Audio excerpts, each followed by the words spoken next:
When I married Daniel, I thought I was starting a new life. I didn't know his family had plans to end mine, until I overheard them preparing their offering on Christmas Eve. When I married Daniel, I thought I was gaining a family. His parents seemed lovely, his mom was all hugs and casseroles, and his dad always had a joke ready. But our first holiday together at their sprawling, isolated estate shattered that illusion. It started small. On Christmas Eve, Daniel's mom insisted I wear a specific dress for dinner. It's tradition for the new daughter-in-law, she said, smiling too wide. The dress was old-fashioned and a little too tight, but I didn't want to seem ungrateful, so I wore it. At dinner, everyone acted strange. The family laughed too loud, their eyes darting toward me when they thought I wasn't looking. The food tasted off, metallic, but I chalked it up to nerves. After dessert, Daniel's father raised his glass and said, "To new beginnings, and preserving what's sacred." Everyone toasted except me. That night, I woke to the sound of whispers. I rolled over to find Daniel's side of the bed empty. My heart raced as I crept out of the room, following the voices down the hall.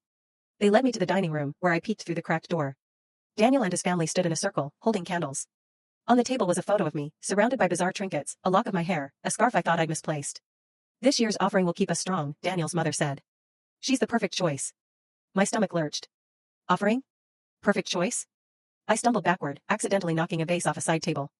The crash echoed through the hall, and the whisper stopped. "Who's there?" Daniel's voice called, sharp and commanding. I ran, my bare feet slapping against the cold floors. Behind me, I heard footsteps and Daniel shouting, "Don't let her leave."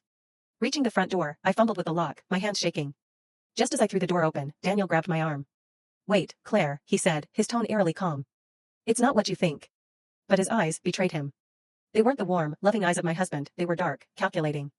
I yanked free and bolted into the freezing night, the sound of his family's footsteps close behind me. Like, follow and comment part 2 if you want to see part 2 of the story so you don't miss out on the remainder of the story.